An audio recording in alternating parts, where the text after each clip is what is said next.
Hey folks, it's TCG here, and in today's video we have a first for my channel.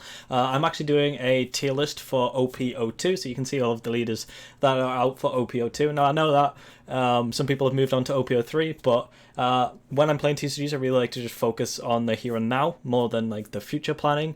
The only side of future planning that I really like to look into is what cards to purchase before a set. If that's something you're interested in seeing, looking at like what it is that I'm actually preparing for, then give me a shout and I'll break down what it is that I'm looking to prepare before OP03 and the cards that I want to make sure that I have for the future.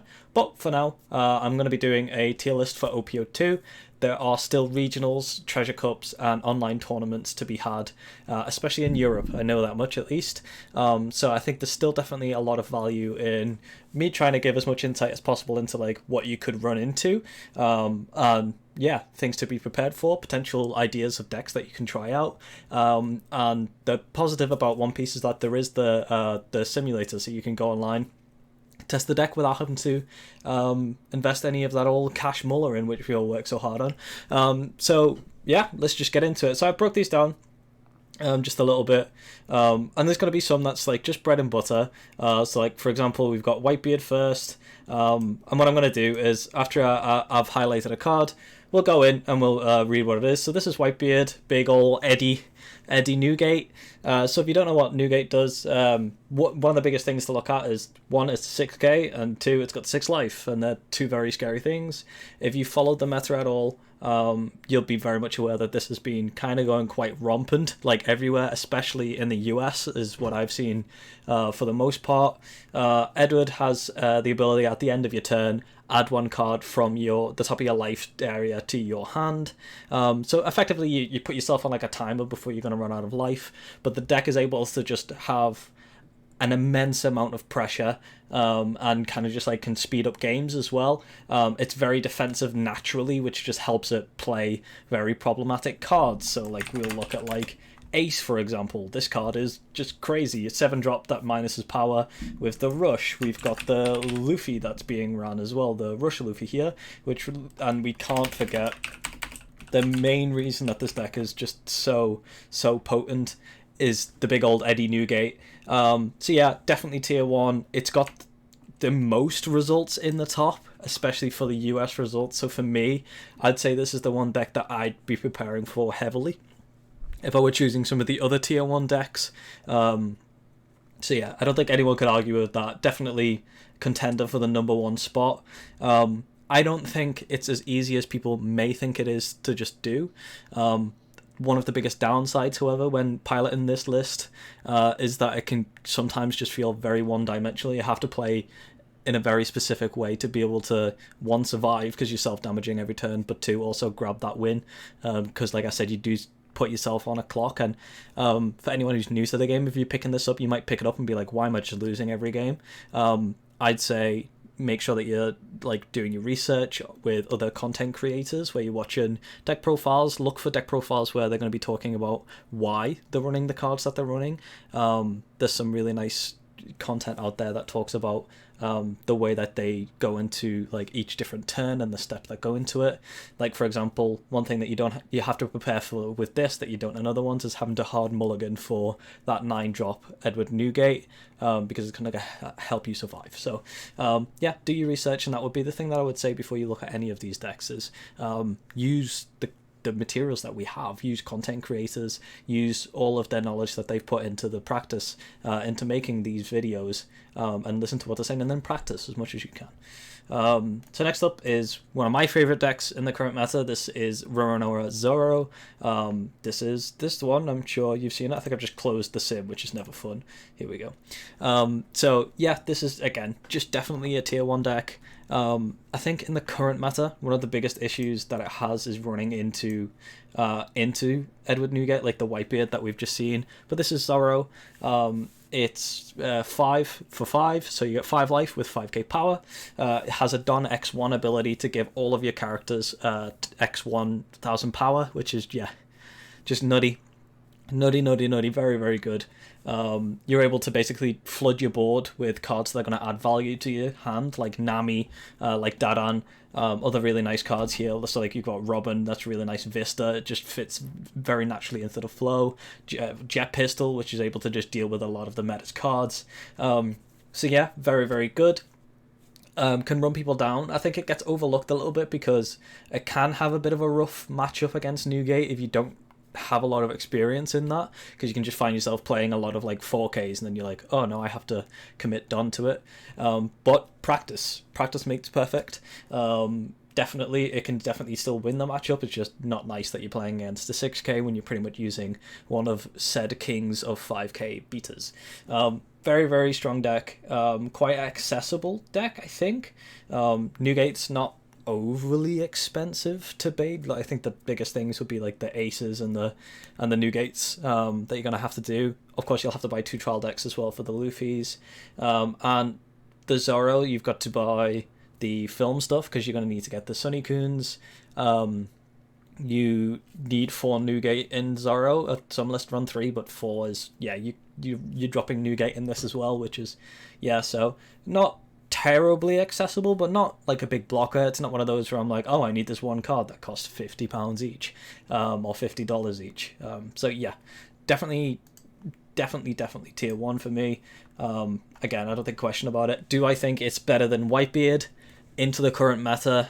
No, honestly. I think that it depends. I feel like the more people try and prepare to play against Whitebeard, the better chance that Zoro is going to have at beating those decks. So, like, one of the next decks that we're going to cover would be, like, for example, if we cover Kinemon next, I feel like the more prep that players put into trying to, like, beat Whitebeard, the less consistent the decks are going to become, and the more chance that they're just going to get over-flooded by your small stuff.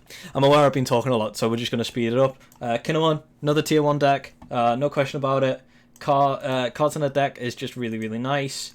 You're able to cheat things out super smoothly, super cheaply. You get a lot of value from the Bonnie and the Momo. And then, of course, we cannot forget about the big old new Odin that came out in OP02. This card's bonkers. Really, really nice against the majority of the meta, to be fair. Yeah, it's just really good. And consistent, which is nice. Some people are running like the Law on the list, which is just nice. Again, you can bounce your stuff back, have another blocker up, and then you just got really nice value. Some people are running Yamato. I prefer the list without it, but when it's on the board, it's terrifying, and it's something that you've got to be aware of. So, yeah, tier 1. Similar situation with all of the decks, really. It's like, did you buy trial decks? Have you bought trial decks? Then the majority of your decks there, and then you're going to need to buy rares, and then obviously there's going to be a few SRs. I think I've built all 3 of these decks for under $100, but also I've had quite a bit of access to like actual cards to like actually being able to buy like boxes and actual resources and stuff. So yeah, look for singles, look for your friends, look in your community, because you can build a lot of the good decks in the game for commons, rares, and then your staple SRs and stuff like that. Next up we have Red Luffy, so that's this one. Let me get it up. This one. So I actually don't think this card is too bad right now, and the reason I say that is only because of what the meta's looking like. I think this is a potential good counter towards Whitebeard, because you're able to get your board up really high naturally with the cards that you're playing. You're also running the 9-drop Edward Newgate in this list, so you're going to have some big beaters, and also there's like nice cards in the list, such as the not that Zoro, the other Zoro. Let's get it. You're running this Zoro because you're going to give it like natural power and stuff like that. You're running a lot of cards like the Nami, which is just giving other things rested done, and you're just getting benefits from that. Now, I'm going to put this in tier 1.5 because I just don't think this has the same like output of aggression that like Zoro does, for example. I think it's a little bit slower than the Zoro, and I think that works well against the Whitebeard. However, it doesn't work as well against some of the other metas, such as like the Kinemon. I think like the matchup for Luffy v Kinemon can realistically go either way, but I would favor the Kinemon player in that situation, especially if you can start like tapping the Zoros, getting rid of those, dealing with the things. So something to keep in your mind if you're looking for ways to potentially counter tier 1. This could be one, but take that with a grain of salt. I think everything needs to come down to practice as well.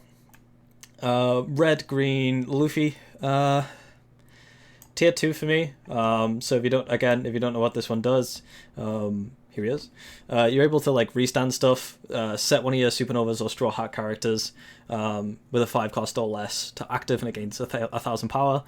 So I played against a really interesting list that was using like the film stuff, because most of them are Straw Hats and or Supernovas, and then you can just like flood your board and do things, and that's cool. However, I feel like there are other decks in the meta that just have better ways to have aggression, and there is the major downside that the leader has 4 life, and yeah, that's going to be a lot of what you find. You'll find that I'm going to put people or leaders with like 4 life at lower levels, because I think it's a huge disadvantage, and it's a lot more impactful of a disadvantage than potentially a lot of like newer players are actually taken into account, because there's a lot of cool things that you want to try with a lot of these leaders, and then you just start the game with a natural disadvantage, which yeah, kind of screws you over. Next we have Trafalgar Law. This is a deck that I've been just like head banging myself into. It's really cool. It's probably the first combo deck in the game where you really have to be like, oh, and like trying to like put everything together. And I'm going to go with it, even though it just won a regional, I'm going to go a little bit controversial and put it at the very top of tier 1.5. And the reason that I'm doing that is kind of a two-pronged reason. One, I think this deck has the highest ceiling in the game currently, which is that it's very, very difficult to just pick up and be good with. I think there's so many micro decisions with this deck, and if you make 1 or 2 bad micro decisions, you're just going to lose, because the second prong and the second issue is that, again, you have 4 life. The issue is that you're like flooding the board with a lot of your resources, and the meta right now has a lot of removal. For example, the Kinemon is running the Izos, running the Okikus that can just deal with most of your stuff. I mentioned about the Zoro stuff that just gonna kill your stuff for a laugh. So unless you're able to put a lot of hours into playing this deck and practicing and understanding how to play against these decks, I don't think you're gonna do well. However, I feel like if you are able to utilize that ceiling and you are able to be a good lore player, then this could easily be like here. This could easily be here if you're good with it. But it comes down to that, and I think that's why this won a regional. Isn't necessarily because of the deck; it was because of the player. Yeah. Next we've got Garp. This is the red black Garp. This one, when you attach a Don to this leader or one of your characters, give up to one of your opponent's 7 cost or lower characters -1 to their cost. I'm going to go ahead and put this in tier 2. I think this is kind of just a worse smoker, which kind of a bit of a harsh thing to say, but it is realistically. It gets similar to the Luffy. There's some really nice things that you can do. You can run the starter deck Zoro, like I mentioned. Pardon me. You can run any cards that gain benefits. So that this is like a 2-drop Luffy. That's me sharing stuff. There we go. There's my background. But yeah, I just don't think it has enough of the oomph. I don't think it has... Right now, I think that it's really lacking the ability to just gain resources. And I hope I'm wrong. And hopefully I am wrong. Magellan, I'm going to put this tier 1.5. I'm going to put it towards the end of tier 1.5. And let me just get it up. Where are you? There you are. So, ability. When a Don card is returned from the field to the Don deck, this leader gains 1k power during this turn. Yeah. The majority of like purple cards right now return Don cards to the Don deck. So, you can just naturally, every turn, quite comfortably make Magellan 6k, which is really good running into a meta where the best deck, or one of the best decks, is the 6k base, and you can do that for free and really comfortably. You can also like flood your board with blockers and then have really impactful higher drop cards. So yeah, it's a good deck. Wouldn't argue with it. I don't think it's tier 1. I don't think purple has enough right now to make any deck tier 1, and hopefully that changes sometimes in the future. Yeah, Next up is blue purple Kaido.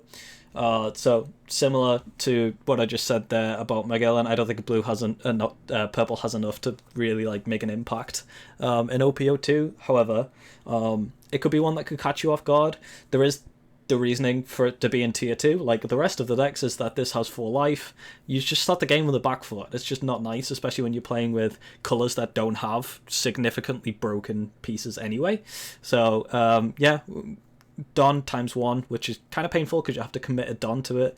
When one of your opponent's characters is KO'd, you may add 1 Don card from your Don deck and set it as active, which is cool. However, the fact that you have to commit a Don to it kind of makes that counterproductive.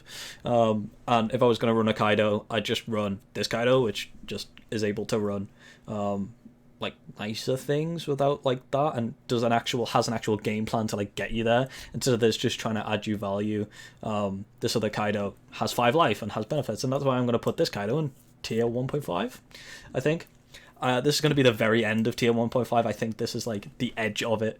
I think this is one of those decks where, similar to the lore but without the impact of it, I think if you have a very, very good Kaido player, you're gonna be in danger, or more so if you've never played against Kaido, you could just get swept and you could just get caught off guard.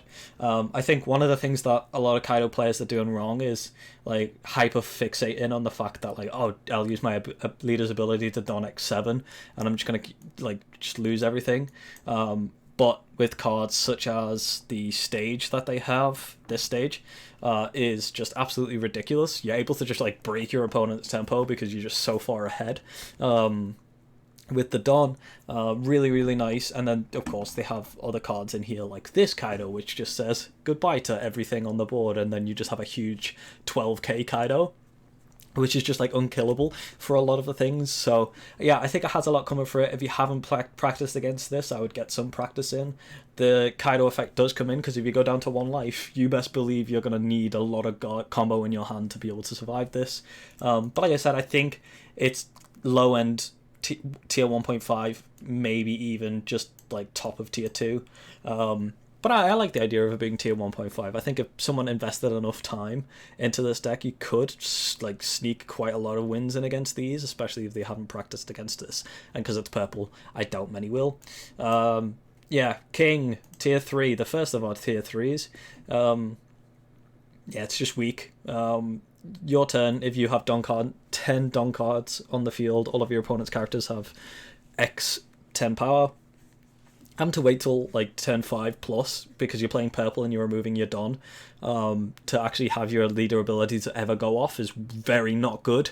But also having a leader ability that requires you to have 10 cards on the field, 10 Don on the field, when you're playing the only color which removes its own Don, is so unbelievably counterproductive right now that yeah, no, big stink.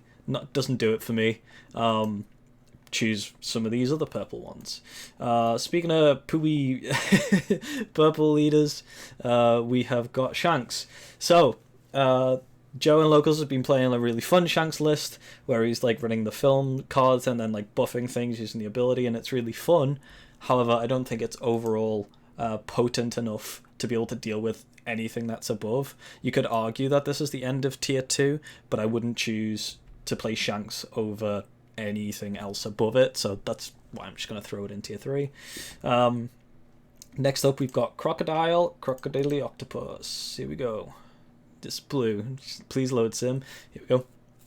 So first off, we've got the blue-purple Crocodile. After you activate an event, you may draw 1 card if you have 4 or less cards in your hand and haven't drawn a card using this leader's effect during this turn. So you have to have Don X1 underneath the leader. Stings. You have 4 life. Stings. And for that reason, I'm putting it in tier 2. Similar to the purple, blue is also kind of in a weird situation where they don't have rampant cards that just make you go, ugh. They have some really nice pieces, like they have the Mihawk. Doflamingo can do some things now and then. They do have really nice event cards, like the Level of Beam is just chef's kiss. However, I just don't think it's enough right now, and I think, again, sticking to my thought process with having only 4 life, you're on the back foot straight off the get-go. So I don't think it's right now as viable as the cards above it, and for that, it's going there. Next up, we've got the blue Crocodile. So, active main, once per turn, Don X4 in a blue deck. Return up to one character with a cost of 5 or less to the owner's hand. Yeah. No. No. Just not it. Oh, I put them as... Is it wrong order? Yeah, that's wrong order. There we go. That's the better order. Put them in the wrong way around. You're just losing so much. Like, you just lost 4 Don, which is 2 turns worth of tempo, to give them back a 5 or less card. And I feel like this only like significantly does anything if you're bouncing like a blocker or like a really... It'd have to be like such a good tempo card for them to play, for you to bounce it. And then the issue is that it bounces back to hand, so they can just replay it, and then you're playing catch up because you've just lost 4 Don. And yeah, no, I don't think blue has like any cards that just gets the Don back as well. I think that's like all purple's thing. I could be wrong there. There could be something I'm missing, but for me, this just ain't it, son. This ain't it. I don't even think tier 2. I'm gonna be that guy. I'm gonna put this in tier 3 because I think it stinks. But here's a blue deck that I don't think stinks. Doflamingo. I think Law's better, but Doflamingo has had some nice results. And it can just have a lot of pressure. The reason I'm putting it in tier 1.5 is, one, it's not as consistent. It doesn't have the tools that, like, effectively, it's not red, is the issue. It doesn't have broken 2-drops randomly, but it's a really nice card, and with just a little bit more support, I think this could comfortably have been tier 1. I think in the future this could be a deck that you have to keep your eye on, because randomly it could just be like, oh, here's a deck that just gains a ton of value every single turn. But also the reason I put it in tier 1.5 is I think currently, out of all of this list, this is the most inaccessible deck, because to play this at a high tier level, I think you need the Jinbeis, the promo Jinbeis, that are currently going for like $100+ each, because people have realized that, wow, that's a card that people need. I'm going to charge as much as possible for it. Which kind of sucks if you really want to play Dofi. But yeah, this card's really nice. Don X2 when attacking, so you make him 7k every time you use his ability, and then he costs 1 on top, so it's 3 Don just to use the ability, which kind of stinks, but it's worth it because reveal the top cards of your deck. If that card's a 7 Warlords of the Sea type character card with a cost of 4 or less, you may play that. That might sound like you're playing roulette, but the deck is effectively different ways of you like stacking the top cards of your decks. For example, this Perona. There's other cards, like there's the Doflamingo blocker that allows you to look at the top and sort it out as well. So you're able to put really, really good cards on top of your deck and then play them for no card requirement from your hand, which is nice, especially if you're running some of the blue draw cards in the list. Just helps you to get like more resources. You get free resources, and you can chase things down. So it's a really nice deck. It's been showing up in top tables here or there in regionals, so that's something to keep your eyeballs on. Odin. I'm giving Odin the end of tier 2 out of respect. I think green has a lot of good cards right now, so playing any green leader is nice. However, I just think Odin is Kinemon, but like without nice benefits of tempo. Yeah, Odin, you have to -1 to gain tempo. Kinemon just says gain nice tempo. So here's the Odin. You may trash a 1/0 country type card from your hand to set up to 2 of your Don cards as active, with a 5/5 base. Kinemon's just better, so choosing this over the Kinemon just makes no sense. There's the requirement that you have to discard a 1/0 country card, and there's a lot of them, but again, that's a requirement that you have to meet to go, and that's something you have to keep in mind when building and playing the deck. So, yeah, no, it ain't it. It ain't it, Chief. Not for me. I wish it was, because I really love Odin, but no, it's not. Next up, we've got Ivankov. Yes, I love this deck. I think this deck is just really cheeky and can just like completely sideswipe people like out of nowhere. This is Ivankov, 5/5. We like 5/5, and has the ability at end of your turn, if you have 0 cards in your hand, draw 2 cards. So this deck has just some really just beautiful cards. Having the 7-dropper Vankov in here, which, if I can see it, is somewhere here. I'm sure you're all like staring at me. Well, it runs this Luffy, basically. Oh, there it is. 7-dropper Vankov. On play, draw cards until you have 3 cards in your hand. Very, very nice. Then play up to 1 blue Impel Down type characters with a cost of 6 or less, pardon me, from your hand. Monkey D. Luffy. Yeah, so that then you just gain like a bunch of crazy like board advantage, and you got nice stuff. You got really nice event cards that are gonna like help you ditch your cards that are poopy poo poo, and then help you draw more cards. And you can just like super like combo stuff early, so you're not taking your life out, go down to 0 cards, and then just gain a buck ton of value every time because you're just drawing 2 cards. Then the downside is you kind of putting it all on the risks of the draws. You could have a turn where you're like, yeah, ditch everything, draw, and this is a turn where you need to like guard things, and you're like, oh no, I drew 2 cards that have 0 combo, like Ivankov and the Luffy, and you're just like, well, hope I don't die. So it can feel a little bit random. However, it can just be like slam, slam, slam, slam, slam. Really fun. For me, I'd say this looks like one of the most fun like leaders to play in the entire game currently. Yeah, nice. Might be a little bit of expensive with the price of cards, but again, similar to like the majority of things here, I don't think it's overly bad, and it's nice to see another like blue deck up there pretty high. Green Kaido Kid Kaido. This is Kid. I think this could be a contender for some players. Like whether to play this over the Kinemon. I think Kinemon is better only because it's more consistent, whereas I think I said Kinemon there. I think Kinemon is more consistent. I think the Kid can wombo combo people out of the game and completely shock if people don't have the answer for certain things. So we'll take a look at the Kid. Here he is. So you probably know this one if you've played since the start of the game. Active main. Once per turn, you can pay 3. You may trash 1 card from your hand to set this leader as active. So the game plan in the current OP02 meta is I'm going to slam down a Kazuki Odin, which is going to restand with an AK base, and I have Captain Kid that's going to restand as well. So you're just getting 4 huge attacks in your face, and at that point, I've got a nice board so I can do other little shenanigans, and you're going to die. Or you're going to have ways to answer my cards, and I'm going to run out of resources, and you're going to beat me down. There are some lists that are running the 8-drop Kid as well, so if you're running a deck that can't deal with this, you're just in a situation that's like, alright, effectively my opponent's leader is 8k now, guess I'll lose. So yeah, it has some potential, similar to what I said about some of the other things, where it's like if you practice it and you are finding yourself doing a lot of good wins with it, then yeah, sweet, cool. But I don't think it's better than Kinemon. Sakazuki, I think that's Sakazuki? Is it Sakazuki? I think it's Sakazuki. Block. This is where it takes a little while. Here we go. There he is, yeah. Sakazuki. Active main, you may pay 3, you may trash 1 card from your hand to K up to one of your opponent's characters with the cost of 0. Yeah. It's just too much. Like, similar to what I said about, who was the other black leader that I said? Deep. I'm losing my marbles. Garp. Yeah. Similar to that, I just think, like, I think it's better than maybe these. Yeah, that'll do. I think it's better than some things in the meta, but it's just not better than Smoker, and Smoker's just, like, gonna help you get there, if that makes sense. Like, you can play some of the cards to reduce the costs outside of that, but then you become, like, very reliant on it.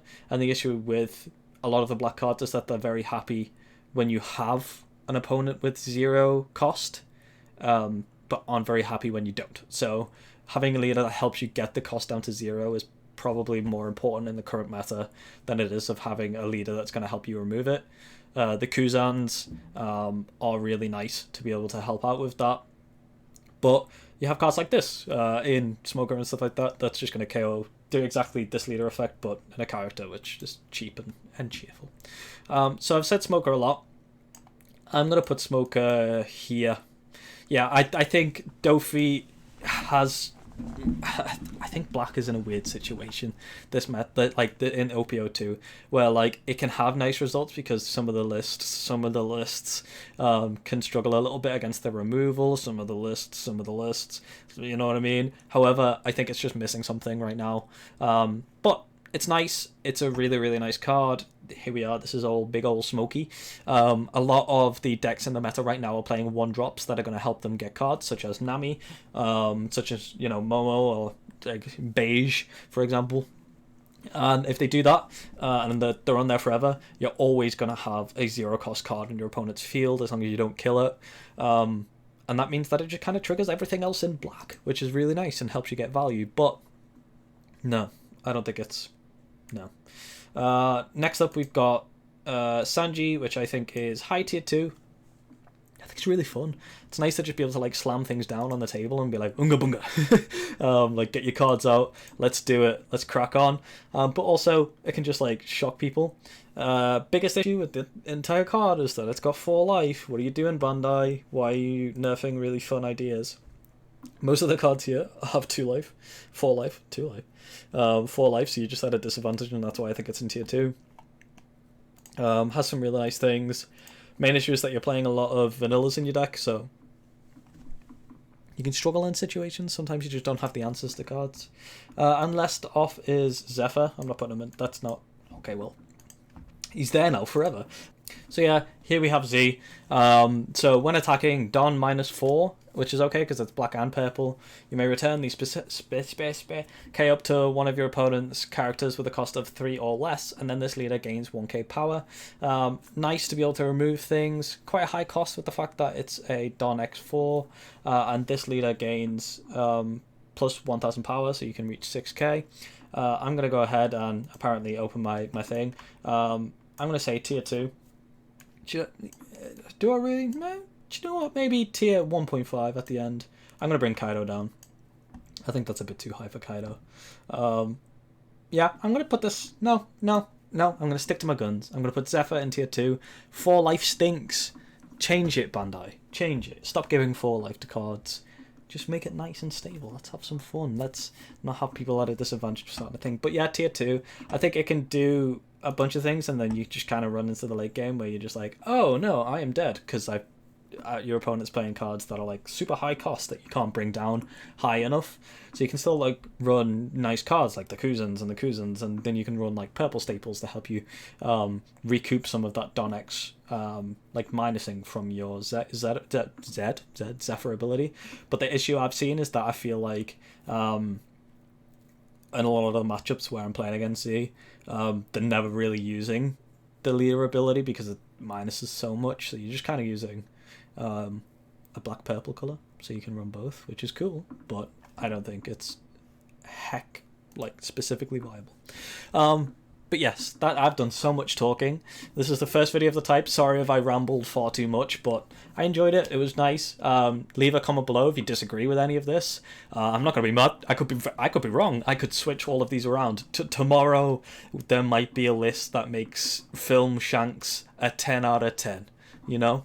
But let me know, and yeah, let me know if you want to see more things like this in the future. Again, it's like a new thing for me. So yeah, thanks for watching, and have a great day. Peace.